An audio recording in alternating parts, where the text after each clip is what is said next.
Hey there folks, I'm working on my hot tub and it's tripping the breaker. And this did happen to me about 6 months ago. I had a guy come out and repair it. The guy that I usually like to have do repairs actually just had heart surgery, so he's not available. So I'm gonna try to fix this myself. The last time this happened, the repair guy told me there's usually two things that cause the breaker to trip. One is the heating element, and the second is the ozonator. So I've already disconnected the ozonator. I know it's not that. I did disconnect the heating element, and the breaker doesn't trip when it's disconnected, which tells me that it's very likely the heating element. So this video is really going to be around me replacing the heating element. Now, in order to replace the heating element, you need to fully drain the hot tub. That is if you don't have the slice valves. This particular hot tub was a cheaper model. They didn't put the slice valves in, and the slice valves usually you can, there's kind of like a gate that you can close on either side of the pipe that stops the water flow, and it allows you to work on the heating unit with the hot tub full of water. Mine's not like that. Mine doesn't have the slice valves, so I had to drain it completely, which I did in the prior step. Now I made sure the breaker was completely off, and I'm going to go ahead and open the panel. You can see one of the screws is already off here, but I'll undo the other, and I'll get the panel open here. Okay. And you can see right here, this is where the heating element connects. I already have it disconnected, and that's because when I was doing my testing, one of the steps is to disconnect these copper connections to the heating element and then trying to turn on the breaker panel. And when I did that, the breaker panel does not trip.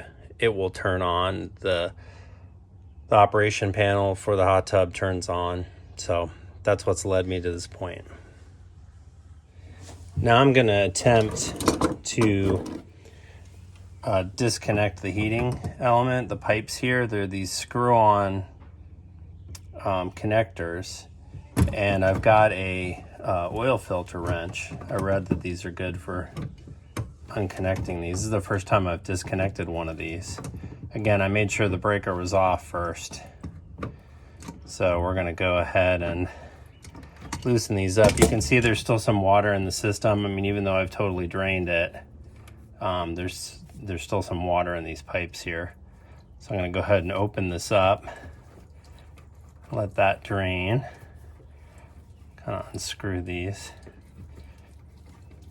I'm going to do that as well on the other side here.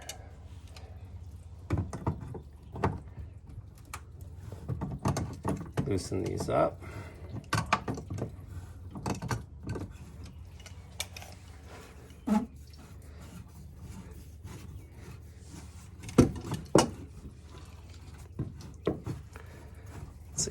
Water should probably start flowing out of that here shortly.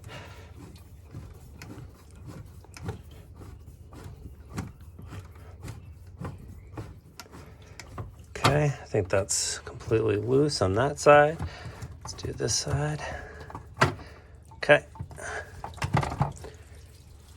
Oh, there we go. Oh, there's a lot of water coming out now. Okay. Let that drain out here for a moment, and then I'll start removing it. Okay, now I'm going to work on unbolting this.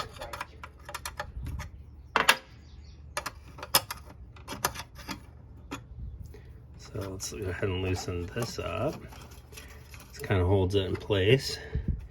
We should be able to slide the heater out. Oh, I think there's a bolt underneath too. Let me get that.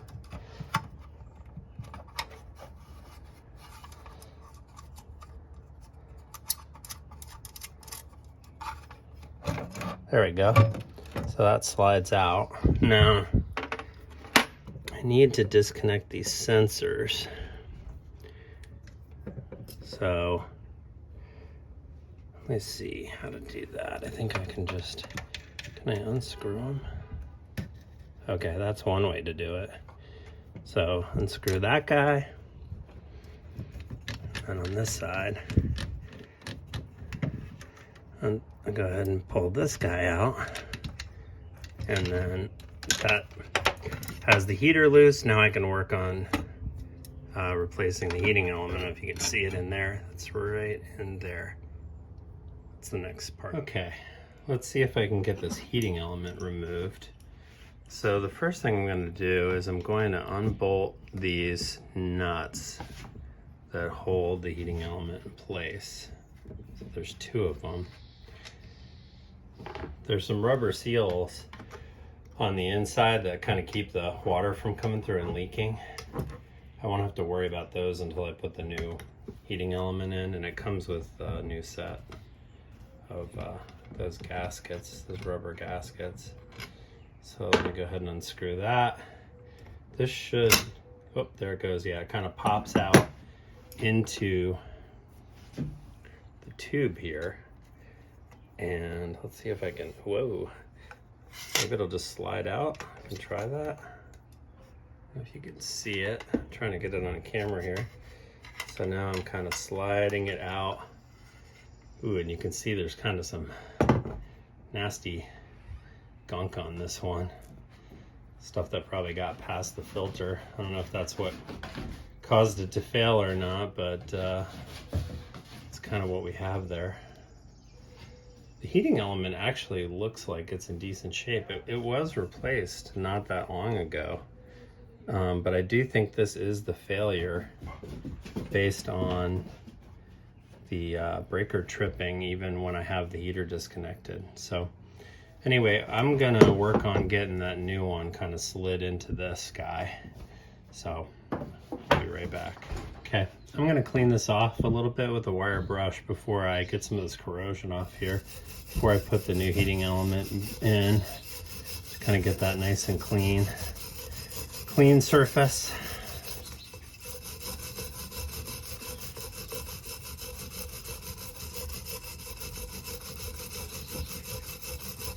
One of the things when I originally pulled this off, there was a lot of corrosion on here on this left terminal. I'll probably put a picture of that in the video. I had already kind of cleaned that off before I started recording the video, hoping that would fix the issue, just getting the corrosion cleaned off, but it didn't. So clean these guys off too.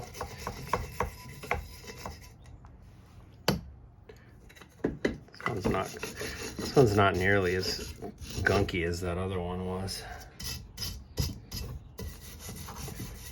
a little bit of kind of corrosion around here too that I'll just try to hit with the wire brush here.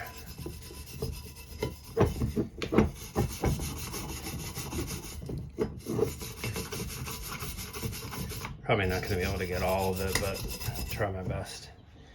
Okay, so this is the old heating element, and got the new one in here.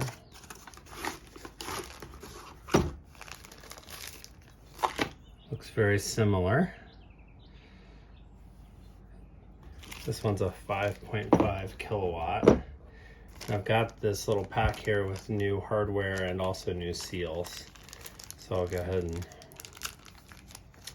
pull those out, pull the new seals out, get those put in place. See, one on each side. Kind of push those down into place.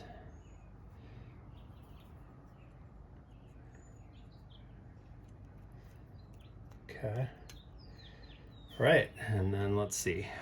I'll go ahead and slide that in. And you have to do it kind of at a slight angle to get by those sensors. These guys right here stick in there, so you kind of do it at a slight angle, and then when you get past it, then you can kind of turn it. And let's see if I can get that. Oh, so there we go. I have to turn this upside down to get it to kind of go through the holes here. There we go.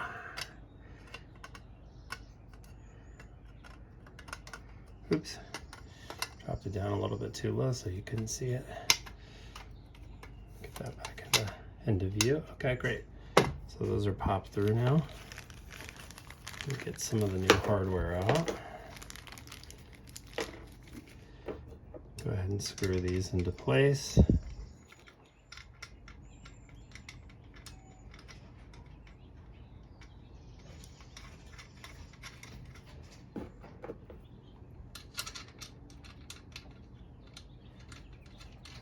Hand tighten those for now. All right, okay. So I hand tightened these pretty well, and then I took my adjustable wrench and I got them just snug. I didn't go crazy on these because I don't want to break the element. I mean, I wanted to make a good seal, so I just got it snug. The other thing you have to be careful of is you see these little nuts here. When you reinstall this and you put the copper leads back on top of here and you screw these nuts down on top, you need to hold these lower nuts with another wrench as you tighten the top ones to keep these posts from moving. You got to be really careful. There's warnings about it all over the place on these because you don't want to twist these and then crack these. It'll ruin the heating element. So just something to be careful of when you tighten these up. Got to make sure you do that. Okay, now I'm ready to reinstall the unit. So I'll go ahead and put these sensors back in. These slide down and screw back in. Do that first. I'm gonna get this kind of snug, you know, kind of hand tight again. Don't want to go crazy on them. Don't want to break them. So there's the second one. Just kind of, again, hand tight, snug those up. Okay, and then I'm gonna slide this unit back here. This nut goes here. There's another one that goes underneath. Okay, go ahead and I'll tighten the one up underneath first because it's one that's harder to see here. Just do the top one. Kind of hand tight. Actually, maybe I'll wait to tighten it up until I tighten these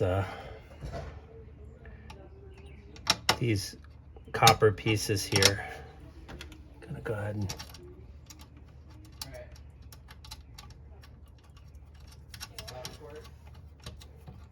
okay, got that one.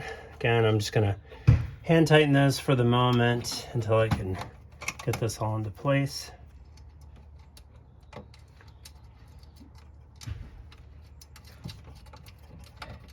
Okay. All right. Now I'm gonna come back and tighten everything up better. Okay, so let me go ahead and tighten down these leads. Again, I'm not gonna go crazy on these.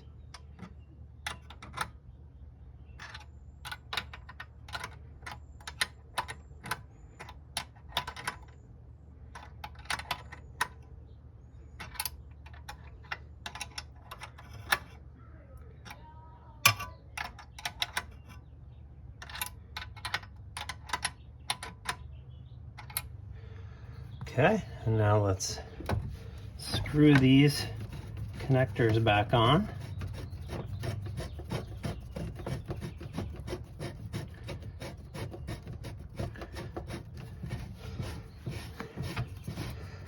Do this side. Get that kind of snugged up. Same with over here.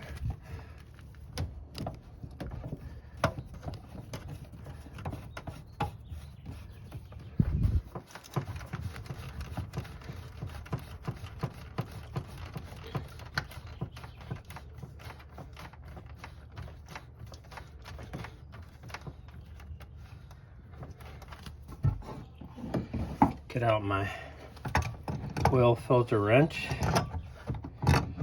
tighten that up.